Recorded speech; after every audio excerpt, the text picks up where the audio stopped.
Hello friends, welcome back to Anveshra channel. आज हम लोग पढ़ेंगे गांधीवादी दर्शन।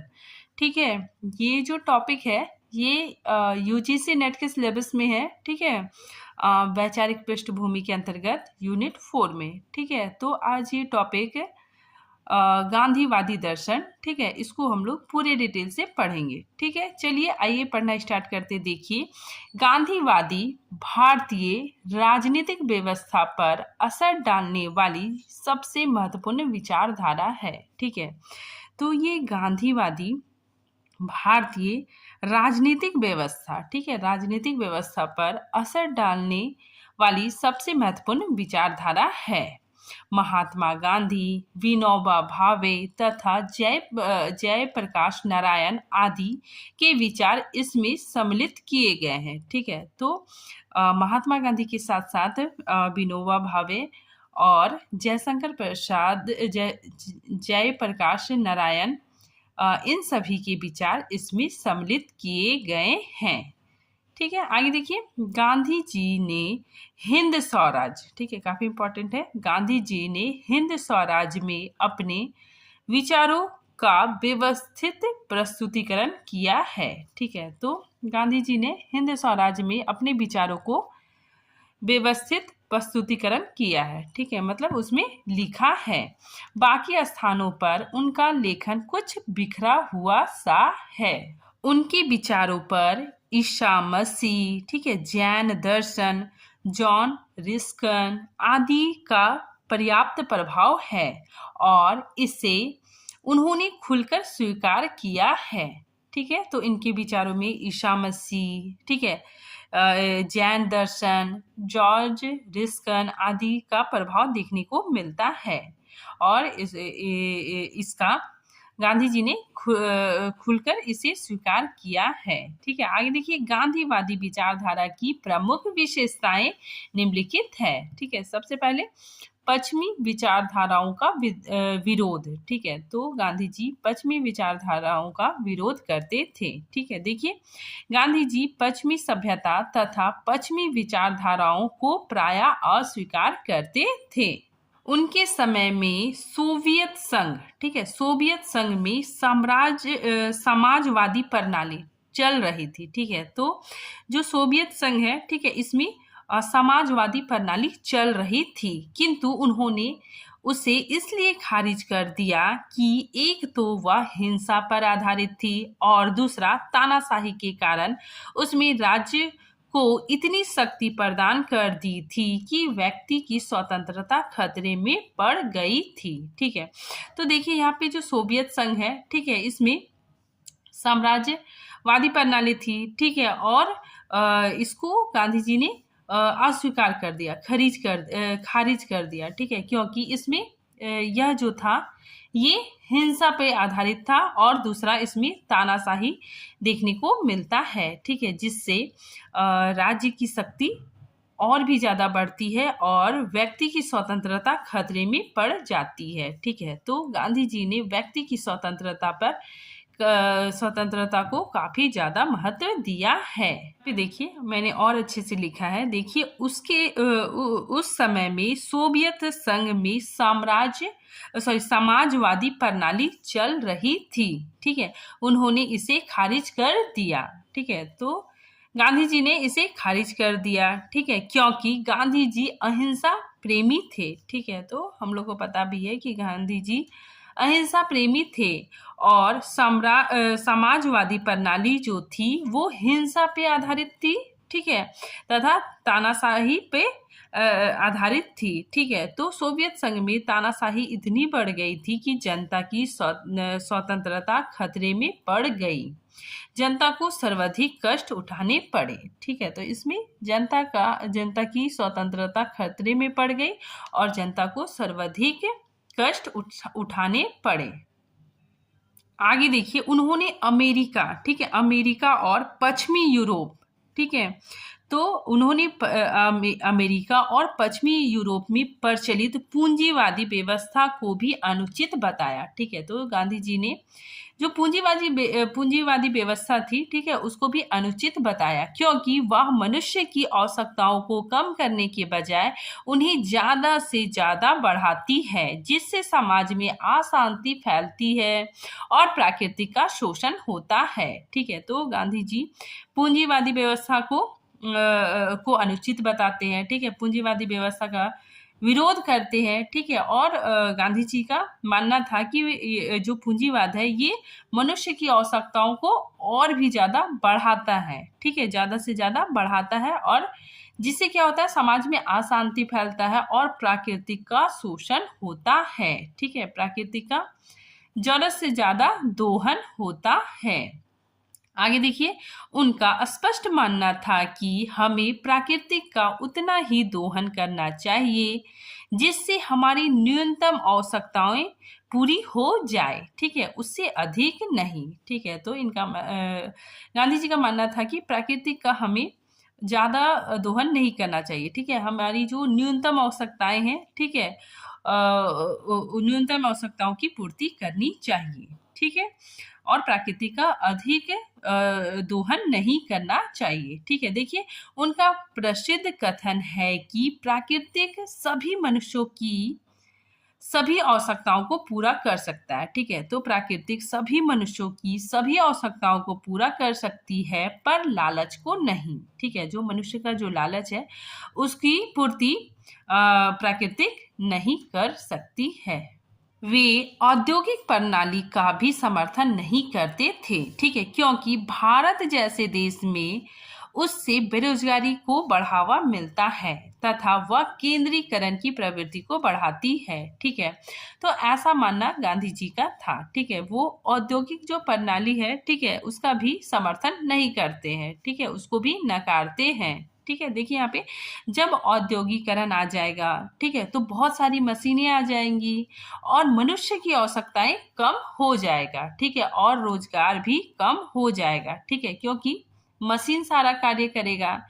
ठीक है, तो गांधी जी का मानना था कि भारत जैसे देश में औद्योगिक प्रणाली से बेरोजगारी बढ़ जाएगी, साथ ही केंद्रीकरण की प्रवृत्ति बढ़ती चली जाएगी। उन्होंने तकनीकी को ज्यादा महत्व दिए जाने का विरोध किया। ठीक है, तो गांधी जी तकनीकी का भी विरोध करते हैं। ठीक है, तो तकनीकी को ज्यादा महत्व दिए जाने का विरोध किया। हालांकि अपने अंतिम समय में वे तकनीक के उतने विरोधी नहीं रहे। ठीक है, तो यहाँ पे बताया जा रहा है कि शुरुआत में, ठीक है, स्टार्टिंग में जो गांधी जी थे वो तकनीक, ठीक है, तकनीक के विरोध में थे। ठीक है, वो तकनीक को अच्छा नहीं मानते थे। ठीक है, लेकिन धीरे धीरे मतलब वे सारी चीजों को समझने लगे और तकनीक को भी स्वीकार करते हैं। ठीक है, तो देखिए यहाँ पे शुरुआत में उन्होंने इन सारी चीजों का विरोध किया, लेकिन धीरे धीरे करके सारी चीजों को, ठीक है, मतलब तकनीक को भी स्वीकार करते हैं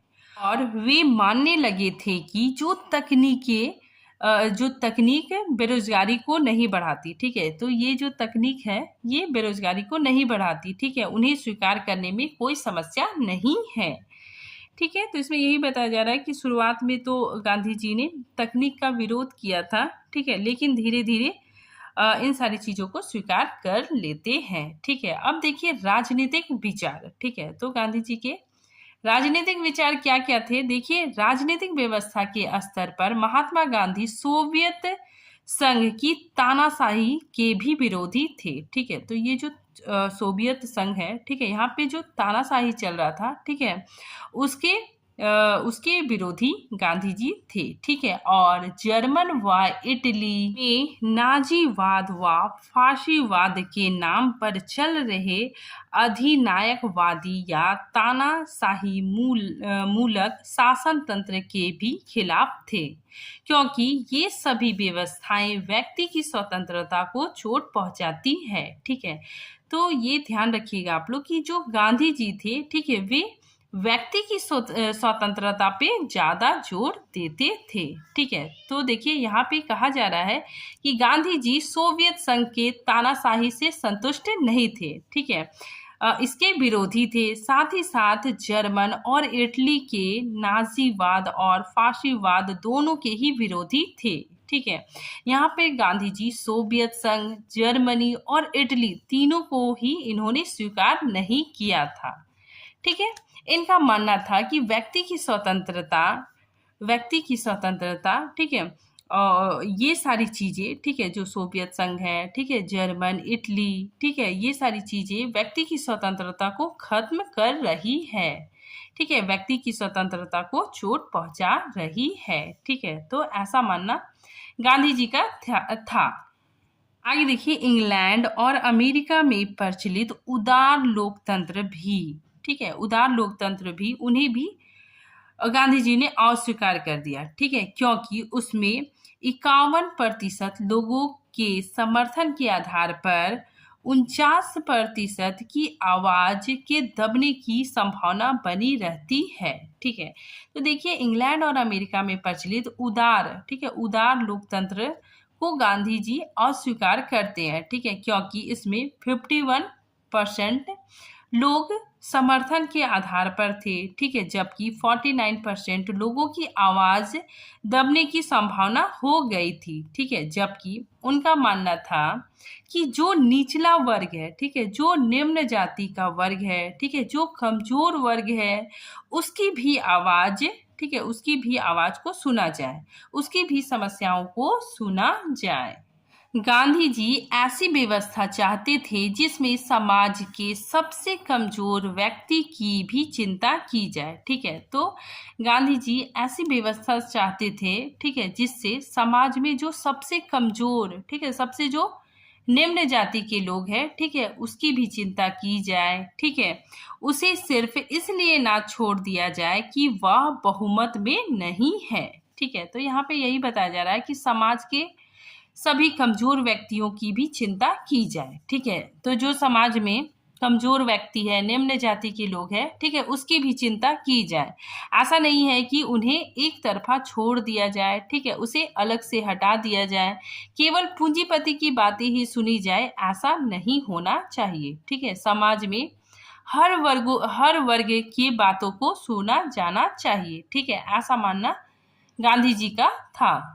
आगे देखिए, उदार लोकतंत्र के प्रति उनके विरोध की दूसरी वजह यह भी थी कि इसमें सभी दल सिर्फ अपने हित को महत्व देते हुए सौदेबाजी करते हैं।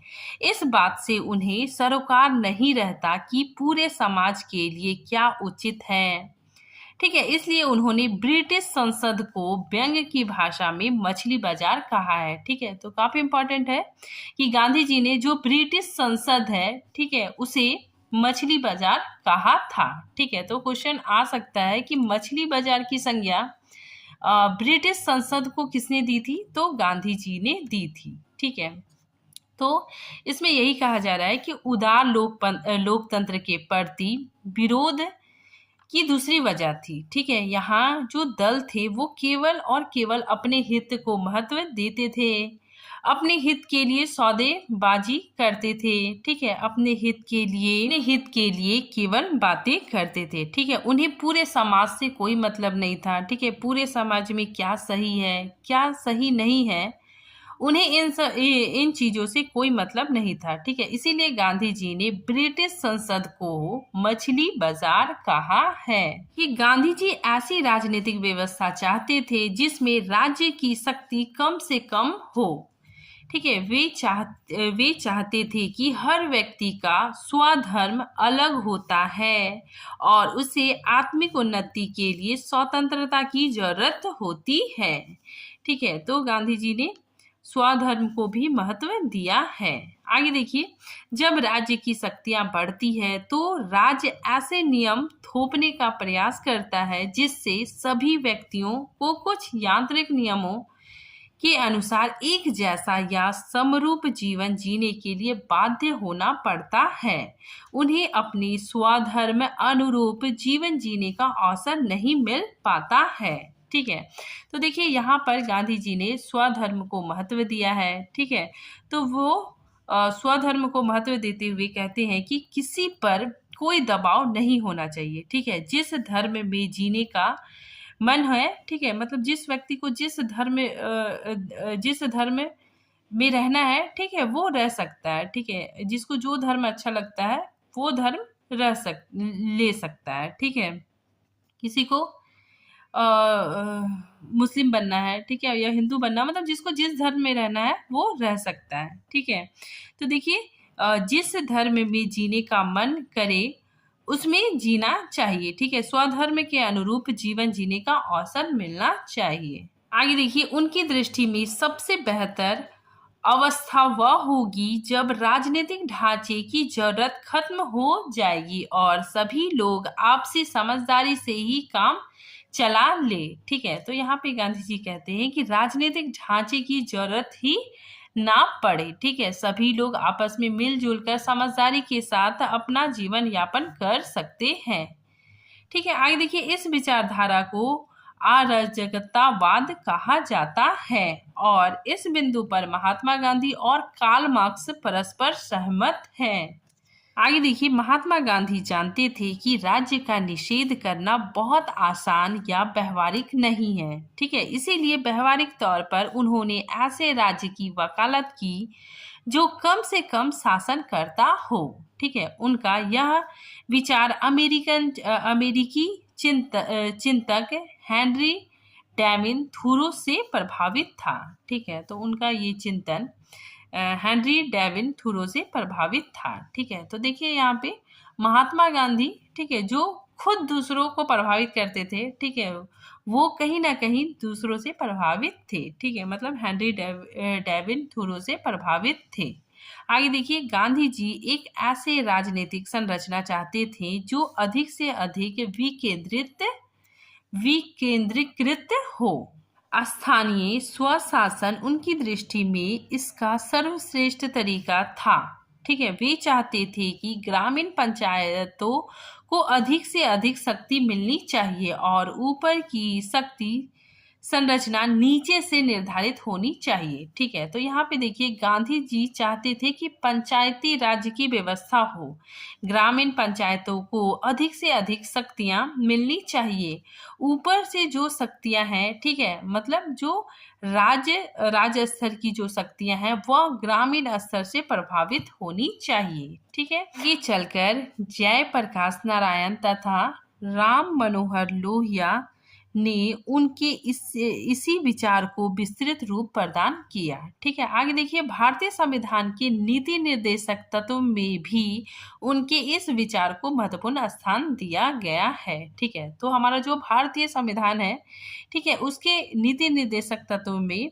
गांधी जी के जो विचार है, ठीक है, उसको महत्वपूर्ण स्थान दिया गया है। अब हम लोग देखते हैं आर्थिक विचार, ठीक है, गांधी जी के जो आर्थिक विचार थे, ठीक है, उसको पढ़ते। देखिए, अर्थव्यवस्था के क्षेत्र में गांधी जी के विचार विचारकों से अलग थे, ठीक है। ये विचार भारतीय आध्यात्मिक परंपरा और समाजवादी मूल्यों के समन्वय से बने हैं, ठीक है। उदाहरण के लिए वे मानते थे कि तब तक भोजन करने का अधिकार नहीं मिलता जब तक वह पर्याप्त श्रम ना करे, ठीक है।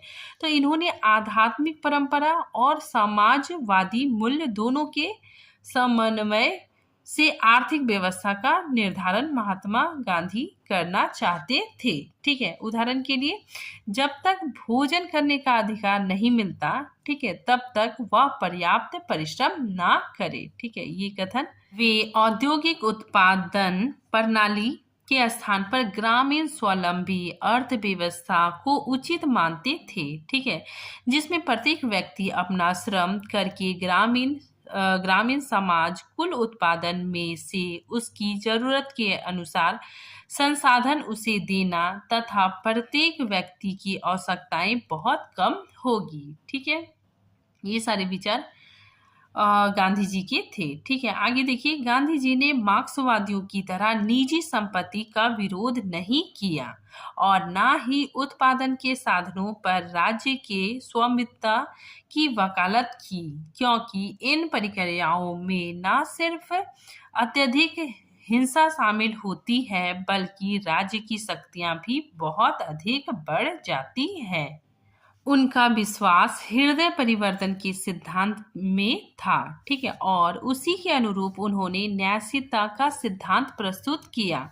इस सिद्धांत के मुताबिक पूंजीपतियों को उनकी संपत्ति से वंचित तो नहीं किया जाएगा, किंतु पूंजीपति का अपना दायित्व बनता है कि वे खुद को अपनी संपदा का मालिक नहीं, सिर्फ न्यासी समझे और अपनी जरूरत भर का उपयोग कर लेने के बाद शेष सारा धन समाज के वंचित वर्गों के कल्याण में लगाएं। ठीक है, तो इसमें यही कहा जा रहा है कि गांधी जी ने न्यायशीलता के सिद्धांत पर जोर दिया। ठीक है, उन्होंने किसी की निजी संपत्ति पर कोई प्रतिबंध लगाने का प्रयास नहीं किया। ठीक है, तो गांधी जी ने जो मतलब निजी संपत्ति है, ठीक है, उस पे कोई प्रतिबंध लगाने का प्रयास नहीं किया। उनका मानना था कि अगर कोई पूंजीपति चाहता है कि उसकी जरूरत पूरी हो जाती है, ठीक है, उसकी जरूरत पूरी हो गई है, तो शेष धन समाज के वंचित वर्गों के कल्याण में लगाए। अब देखिए सामाजिक विचार। ठीक है, गांधी जी का सामाजिक विचार क्या था? देखिए, गांधी जी के समाज संबंधी विचार भी भारतीय राजनीतिक में काफी चर्चित हैं। ठीक है, वे धर्म को अत्यधिक महत्व देते थे। ठीक है, तो गांधी जी धर्म को बहुत ज्यादा महत्व देते थे और धर्म निरपेक्षता के विचार से असहमत थे। ठीक है, उनका मानना था कि धर्म तो संपूर्ण नैतिकता का आधार है। ठीक है, ये जो धर्म है, ठीक है, वो मानव के लिए, ठीक है, संपूर्ण नैतिकता का आधार है। यदि हम उससे निरपेक्ष हो जाएंगे तो नैतिकता कैसे बचेगी? ठीक है, तो इनका कहना था कि अगर हम धर्म से निरपेक्ष हो जाएंगे तो हमारे अंदर नैतिकता नहीं बचेगी। इसलिए उन्होंने कहा कि धर्म विहीन राजनीतिक तथा धर्म विहीन अर्थव्यवस्था मृत देह के समान है, जिन्हें जला दिया जाना चाहिए। ठीक है, तो ये कथन महात्मा गांधी जी का है। ठीक है, इन्होंने कहा कि धर्म विहीन राजनीति तथा धर्म विहीन अर्थव्यवस्था किसके समान है? मृत देह के समान है। ठीक है, और जिसे जला देना चाहिए। आगे देखिए, वे मानते थे कि भारत के लिए धर्म निरपेक्ष नहीं, स्वधर्म समभाव की जरूरत है। ठीक है, क्योंकि हमारी समस्या धर्म नहीं सांप्रदायिकता है। ठीक है, तो गांधी जी का मानना था कि हमारी जो समस्या है वो धर्म नहीं है, ठीक है, वो सांप्रदायिकता है। आगे देखिए, गांधी जी परिवार व्यवस्था के समर्थक थे और शिक्षा के क्षेत्र में बुनियादी शिक्षा उनके विचार का सार तत्व था। ठीक है, तो गांधी जी बुनियादी शिक्षा के समर्थक थे। ठीक है, आगे देखिए, उनका मानना था कि बच्चों को कोरी सैद्धांतिक शिक्षा देने के स्थान पर उनमें उचित मूल्य तथा दक्षताओं के विकास पर बल दिया जाना चाहिए। ठीक है, तो गांधी जी का मानना था कि बच्चों को सैद्धांतिक शिक्षा के स्थान पर उचित मूल्य, ठीक है, वैल्यू एजुकेशन, ठीक है, नैतिकता, उचित मूल्यों तथा दक्षताओं मतलब स्किल के विकास पर बल दिया जाना चाहिए। शिक्षा राष्ट्रभाषा में होनी चाहिए। ठीक है, विदेशी भाषा में नहीं। ठीक है, तो गांधी जी अंग्रेजी शिक्षा के भी खिलाफ थे। ठीक है, अंग्रेजी शिक्षा को भी स्वीकार नहीं करते थे। ठीक है, मतलब महात्मा गांधी ने मतलब हिंदी भाषा को का भी काफी ज्यादा समर्थन किया था। ठीक है, और विदेशी भाषा को वो नकारते हैं। ठीक है, तो शिक्षा राष्ट्रभाषा में होनी चाहिए। ठीक है, मतलब हिंदी में होनी चाहिए और विदेशी भाषा में नहीं होनी चाहिए। ठीक है, आगे देखिए, ये काफी इम्पोर्टेंट है। देखिए गांधी जी वर्ण व्यवस्था के समर्थक थे और वे उसे प्राकृतिक मानते थे। उनका मानना था कि प्रत्येक व्यक्ति को अपने वर्ण के अनुसार ही कार्य करना चाहिए, क्योंकि वर्ण व्यवस्था श्रम विभाजन की एक आदर्श प्रणाली है। ठीक है, तो इनका ये जो विचार था, ठीक है, ये मतलब विचार पे बहुत लोगों ने सवाल भी उठाया है। ठीक है, तो देखिए क्योंकि यहाँ पे इन्होंने वर्ण व्यवस्था का समर्थन किया था। ठीक है, तो इसी वजह से डॉक्टर अंबेडकर के मन में उनके इस विचार के प्रति जबरदस्त विरोध था। ठीक है, तो डॉक्टर अंबेडकर, ठीक है, डॉक्टर भीमराव अंबेडकर उनके इस विचार पर विरोध करते हैं। ठीक है, और ध्यानतव्य है कि गांधी जी वर्ण व्यवस्था के समर्थक होकर भी अस्पृश्यता तथा जातिगत भेदभाव के विरोधी थे। ठीक है, तो गांधी जी अस्पृश्यता तथा जातिगत भेदभाव के विरोधी थे। वे विभिन्न जातियों के सामूहिक भोजों तथा अंतरजातीय विवाहों मतलब इंटरकास्ट मैरिज का समर्थन करते थे ताकि जाति व्यवस्था हिंदू समाज से खत्म हो जाए। ठीक है, तो ये गांधी जी मतलब जातिगत भेदभाव के भी विरोधी थे। ठीक है, और इन्होंने बहुत अच्छे काम भी किए। ठीक है, अनेक अच्छे काम किए, लेकिन एक दो पॉइंट में, ठीक है, जिस पर लोग उन पे प्रश्न उठाते हैं। ठीक है, तो आज हम लोग गांधी दर्शन पूरा पढ़ लिए। ठीक है, तो आज ये टॉपिक यहीं पे खत्म होता है। मिलते हैं नेक्स्ट टॉपिक के साथ, तब तक के लिए थैंक यू।